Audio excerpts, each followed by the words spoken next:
Diálogo de camarín con Albert Acevedo, jugador de O'Higgins de Rancagua. Para comenzar con esta entrevista, la primera pregunta es la siguiente. ¿Cómo comienza su historia con el fútbol? ¿Cómo comienza todo? Yo creo que no es tan distinta a la que muchos otros te pueden comentar.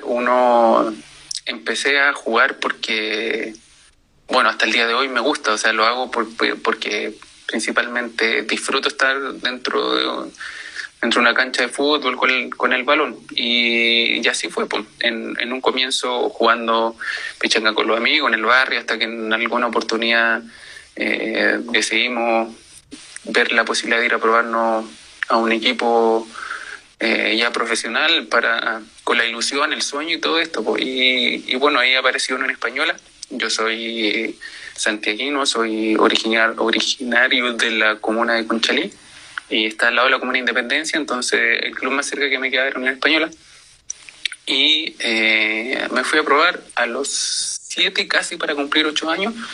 Y desde ahí empecé, pero ¿por qué empecé y por qué lo hago? Es simplemente por el gusto y por la pasión de hacerlo. Pasando también a la siguiente pregunta. ¿Cuál o quiénes son sus referentes en su posición? Mi primer modelo a seguir fue mi papá, que jugaba en mi posición, y después obviamente me gustaba mucho Miguel Ramírez. Cuando lo empecé a ver jugar como espectador de fútbol, después tuve la oportunidad de ser compañero de Miguel Ramírez en la Universidad Católica. Me gustaba, otro chileno que me gustaba también mucho como jugaba era Ricardo Rojas. En segunda medida más me gustaba Miguel Ramírez, y del extranjero me gustaba mucho también mirar al Ratón Ayala y Cannavaro. Me encantaba la forma en que ellos dominaban la posición.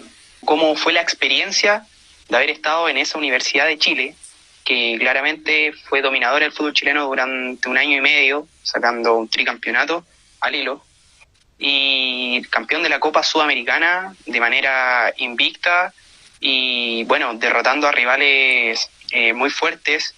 Y yo creo que el más recordado, y siempre va a ser, es la goleada que le propinaron a Flamengo en la casa de ellos, en su país. Entonces, ¿cómo fue la experiencia de haber estado en esa Universidad de Chile tricampeona de Jorge Sampaoli? Sí.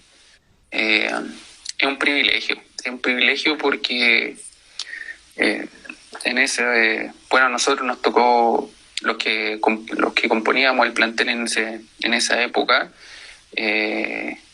Nos sentimos un poco como los hinchas se sentían cuando veían a nuestra selección ganar las 2 Copa América, ser potencia en Sudamérica y también dar la pelea, pero con creces a nivel mundial. Así nos sentíamos nosotros, pero desde la perspectiva del jugador. Nos sentíamos privilegiados en tener en poder tener esa mancomunión, ese funcionamiento, porque la verdad es que rara vez se producen estas situaciones. No es de siempre. O sea, yo recuerdo que antes de nosotros, el último equipo que yo vi que era de estas características, así un equipo tan solvente, tan plantado, era Colo-Colo el 2006, me acuerdo.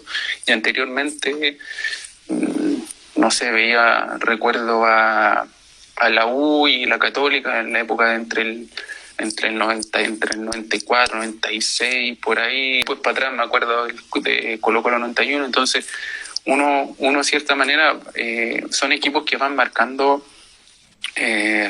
la pausa, no sé si la pausa o el pic, podríamos decirlo, si lo vemos con un electrograma, va así el fútbol y de repente pum, aparece uno, ¿cierto? Y ser de esos equipos de los que logran esos pics, esos rendimientos destacados, sin duda que es un privilegio. Y también siempre lo he meditado y lo he pensado de esta manera. Cuando se formó ese equipo, muy pocos eran crack o figuras, por decirlo como en la jerga popular los dicen. Había muchos buenos jugadores, muy buenos jugadores, pero Pero después de eso terminó siendo Charlie, por ejemplo, lo que fue Marcelo, a Johnny lo realzó, después, bueno, Gustavo Canales se terminó yendo, Marcelo Díaz empezó a participar de la selección, etcétera, etcétera, y así uno por uno creo que el pertenecer a ese equipo a todos nos ayudó futbolísticamente y en todo sentido, y personalmente también en la valorización de cada jugador. ¿Cómo vivieron la antesala de esa final, de esa Copa Sudamericana? Porque antes de ir a jugar el partido de ida había una gran incertidumbre, porque se veía como que Liga Universitaria era un equipo que era más fuerte que Universidad de Chile, quizás por estadística o también por lo que venían haciendo ellos en su liga. Entonces, ¿cómo se vivió esa antesala? ¿Cómo lo vivieron con el entrenador? Porque sabemos que Jorge Sampaoli es un director técnico muy estudioso y que vive a mil todos los partidos. O sea, es ver su reacción cada vez que está en la banca y bueno, se ve saltando, lo celebra con todo. Entonces, ¿cómo fue esa antesala de la final de la Copa Sudamericana del año 2011? Uh-huh. Sabéis que llegamos ese 8 de diciembre, fue la primera final, si no me equivoco, estoy bien, parece. Ecuador. Sí, el 8 de diciembre, pero veníamos con un muy buen vuelito. Veníamos con una senda de partido en el torneo local, en la misma copa, que muchas veces te ayudaba a que esto caminara solo. El día recuerdo que después cuando nos toca jugar la final de la Copa y nos toca enfrentar a Liga venía de unos años muy exitosos, siendo de los equipos fuertes a nivel sudamericano en competencias internacionales y también en su liga con un prestigio importante. Entonces, obviamente que uno en sí sabe con los rivales que se enfrentan, pero como dices tú, o sea, el entrenador en ese momento, claro, es muy estudioso, entiende, visualiza, prepara, piensa cómo se va a dar, tiene experiencias previas, analiza, vuelve a generar una estrategia, etcétera, etcétera, etcétera. Y siento que un poco eso de lo que te hablé hacia atrás un comienzo, muy pocas veces se da esto de que casi todo lo que hace funciona, ¿no? Y la verdad que así fue en ese momento. Ahora, a modo personal, esa noche me tocó jugar a mí de titular la primera final de la Sudamericana, me tocó jugar todo el partido de titular. ¿De contención o no? Sí, de contención. Sí, con Marcelo un poquito más suelto y Charlie más arriba. Y alguien, no sé, pues alguien puede pensar, no, ¿qué hiciste cuando supiste los días anteriores que iba a jugar y todo? ¿Qué hicieron? No sé. Y la verdad que, nada, nosotros me entrené igual que siempre, me preparé igual que en todos los partidos, tuve la misma disposición como que si hubiésemos ir a jugar, no sé, un partido con la Copa Chile con un equipo de otra categoría. Y no hubo nada distinto en la preparación.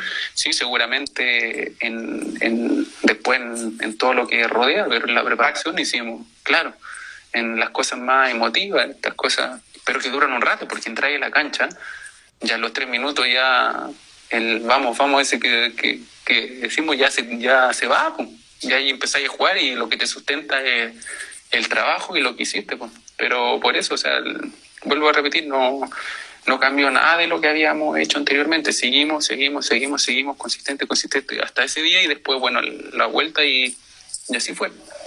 ¿Cuál ha sido el jugador más difícil de marcar dentro de su carrera? Creo que cuando nos tocó jugar la final de la Recopa Sudamericana me tocó marcar a Neymar y estaba jovencito, 20 años, parece que tenía 21 años, por ahí. Después de ese torneo, bueno, se termina yendo al Barça. Ya, sí. ¿Qué palabras le dejaría a los hinchas y a la gente que va a ver y escuchar esta entrevista? Bueno, primero que todo agradecerlo porque que aparten un tiempo para poder conocer un poco más también la otra parte del jugador de fútbol, sino más bien algo en una entrevista que en un sentido más distendida, pocas veces se da. Agradecerte a ti también y bueno, agradecerle a la cancha del fútbol para que siga alentando a su equipo, porque en realidad ellos son los que mantienen la institución, en las que lo hacen grande. Nosotros hoy día los jugadores en realidad somos protagonistas, pero durante un tiempo nomás.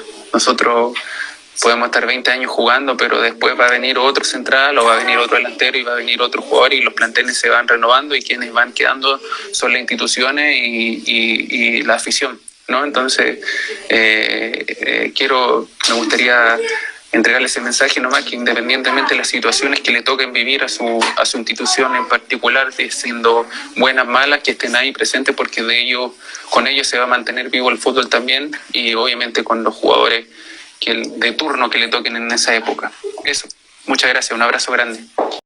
Esto fue Diálogo de Camarín, conducido por el maestro Pichanguero.